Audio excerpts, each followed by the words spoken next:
Halo Bapak Ibu dan Endolers, jumpa lagi dengan Santo Sapi. Hari ini saya kembali akan membuat menu dari daerah Sumatera Utara. Kali ini saya akan membuat mie koma. Mie koma itu sebenarnya mie lidi yang disiram dengan kuah santan kayak gitu. Yang membedakan mie ini dari mie yang lain adalah bahan yang digunakan, salah satunya yang wajib ada itu andaliman. Dan andaliman ini adanya di Sumatera Utara ya, kebanyakan orang-orang saudara kita Batak yang memakai bahan itu. Tapi nggak apa-apa, sebagai pengetahuan kita ikuti saja cara membuat mie koma ini dari awal hingga akhir nggih. Jangan lupa bantu subscribe, like, dan komennya. Ya wis, langsung dicapcus. Bapak, Ibu, dan Endolers, untuk membuat menu kali ini saya akan menggunakan bahan utama mie lidi. Ini beratnya 500 gram. Saya akan pakai separuhnya saja sepertinya, kebanyakan. Lalu saya akan menggunakan sayur cipang, labu siam. Ini wortel, buncis sedikit-sedikit semua. Ini labu siamnya juga kecil banget. Untuk bumbunya saya menggunakan jahe sama kunyit. Ini jahenya banyak banget, ini jahenya muda, dan untuk umum sini kebanyakan seukuran ini aja kalau mau pakai ya jahenya. Kemiri, lalu ada bawang putih 2 siung, kemiri tadi juga 2. Bawang merah saya pakai 3, tapi yang 2 besar-besar. Cabai saya pakai banyak, ini entah berapa. Cabai banyak banget karena takut busuk. Dan yang istimewa dari masakan mie ini adalah ini. Ini bukan merica, ini adalah andaliman. Ini kalau saudara kita Batak itu sering sekali menggunakan bahan ini untuk masakan, dan ini kalau dipakai itu rasanya sedikit pedas-pedas kayak merica, namun bisa membuat lidah kayak bergetar-getar gitu. Selanjutnya saya ada pakai ini serai ya. Kalau ada daun salam pakai juga daun salam, saya nggak ada, jadi ya udah ini aja. Terakhir saya pakai telur. Ini saja bahan yang saya butuhkan. Pertama saya akan merebus air, masukkan sedikit minyak goreng supaya nanti kalau mie nya pas direbus itu tidak lengket-lengket jadi satu. Mie ini tuh satu bungkusnya harganya kalau di Batam sekitar 7 ribuan. Sayangnya tidak dijelaskan secara detail cara memasaknya ya. Di sini cuma dijelaskan memasaknya itu dimasukkan air mendidih, angkat kalau udah matang. Sebagai orang awam yang memasak mie kayak ginian, tentu tidak adanya waktu itu bikin bingung ya. Kalau mie instan biasa itu kan ada keterangannya, mie telur ada keterangannya 3 menit gitu. Ini nggak ada. Jadi ilmu kira-kira saja matangnya tuh gimana. Iya loh, kalau selama ini tuh saya merebus mie instan ataupun mie telur kayak gitu, saya cuma melihat jam digital. Jadi kalau udah 3 menit angkat matang gitu kan. Kalau ini saya nggak bisa, saya nggak tahu ukuran standarnya berapa menit. Ini setelah hampir 10 menit dimasak, baru rasanya empuk mie nya. Sekarang langsung dituang ke tempat yang lain, disiram supaya proses memasaknya tidak berlanjut.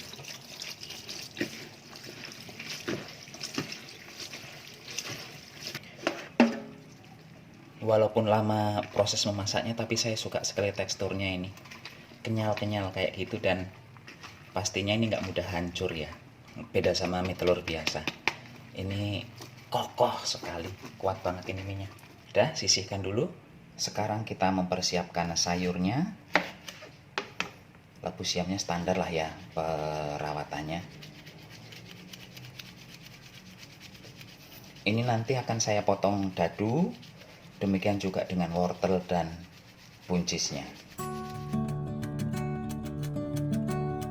Setelah dipotong-potong dadu seperti ini, akan saya kasih garam. Kasih banyak aja nggak apa-apa. Diratakan seperti ini. Kita biarkan, kita ngurus yang lain-lain. Setelah mau dimasak baru dicuci bersih, nggak usah diremas kuat-kuat karena nanti malah akan terlalu lembek jatuhnya.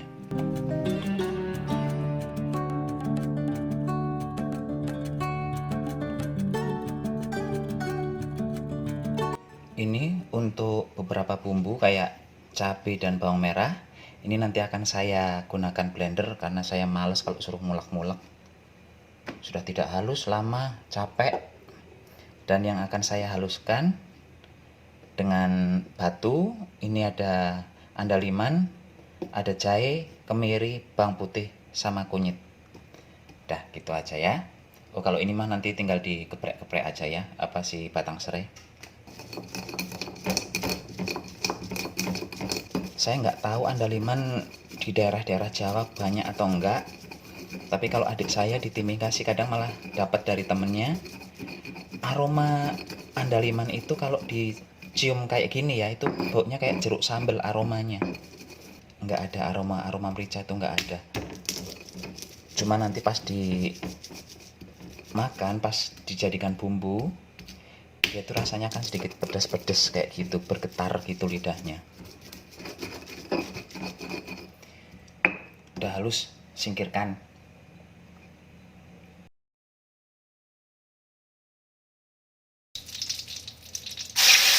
Masukkan cabai, gilingan cabai sama bawang merah tadi ya.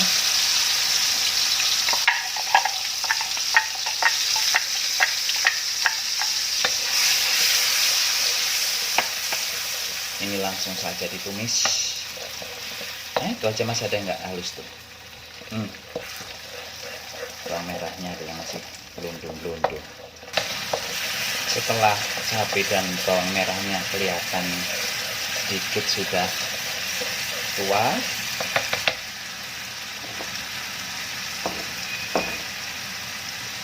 masukkan gilingan andaliman dan teman-temannya tadi ya. Ini apinya kecil saja, nggak usah api besar. Apinya kecil saja, lebih lama masak nggak apa-apa, paling selisih 1-2 menit saja kok, daripada menggunakan api besar dan tiba-tiba gosong bagian atasnya ini. Segera masukkan sayurannya. Ini sudah saya cuci ya, tadi kan dikasih garam, saya dibilas. Wortel sama buncis juga dimasukkan, osreng sampai tercampur dan sayurannya layu. Ini tambahkan air, kita gojaki dulu dari tempat-tempat kayak si blender sama si gilingan cabai tadi.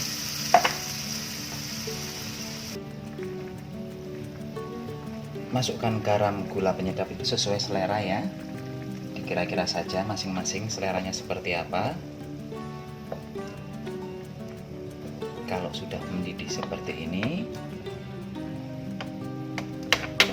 kita masukkan telur.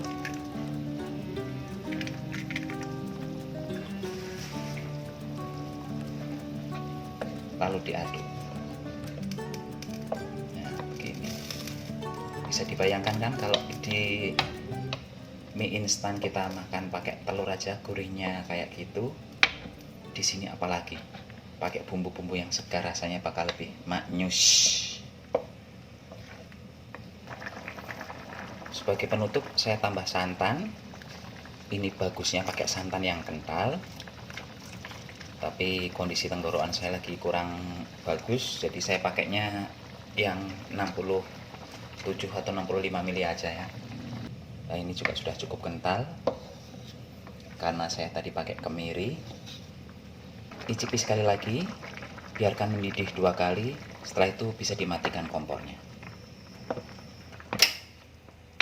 Dah selesai, sekarang tinggal disajikan. Bapak Ibu Endolers, ini masakan kita hari ini, mie gomak. Dari penampilannya kelihatan cantik banget ya, dan ini gurih luar biasa. Dari warnanya ini kayak udah garang banget, tapi sebenarnya ini belum terlalu pedas. Jadi kalau mau pedas silahkan tambah sambal sendiri. Enak banget, gurih banget, silahkan dicoba. Saatnya mencicipi. Biasanya kalau saya beli di luar tuh saya belinya mie goreng. Ini kedua kalinya saya makan mie gomak yang bersantan-santan begini.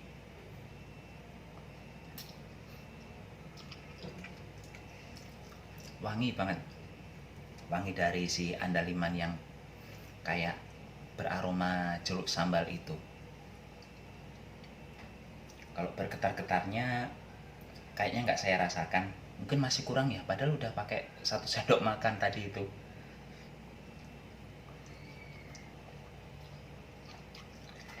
Bagi bapak ibu dan endorers yang tidak bisa menggunakan andaliman karena nggak usah pakai, nggak apa-apa. Gunakan bahan yang ada di rumah saja. Intinya ini kan sebenarnya cuman sayur bersantan dikasih mie, itu saja sebenarnya.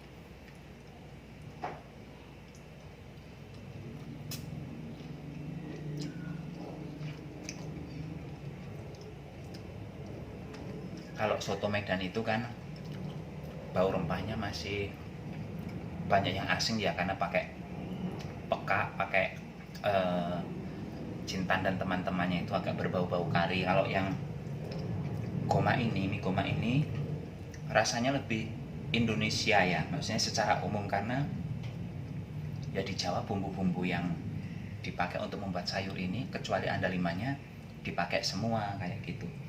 Jadi menurut saya ini akan bisa lebih diterima oleh semua kalangan.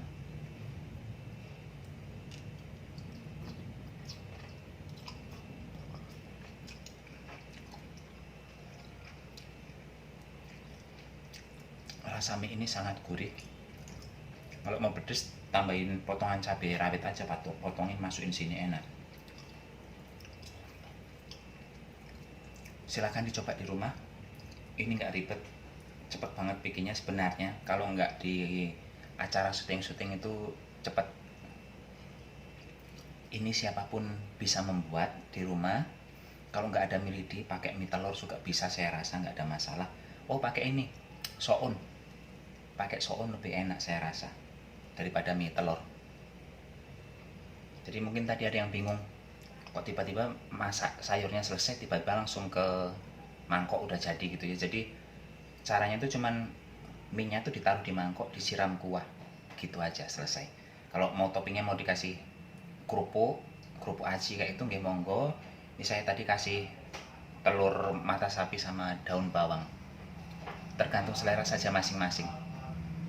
Ya wes, sampai jumpa di video berikutnya. Tetap jaga kesehatan, sayangi orang sekitar Anda, keluar rumah selalu pakai masker, cuci tangan jangan lupa kalau setelah pas pulang. Ya wes, bye bye.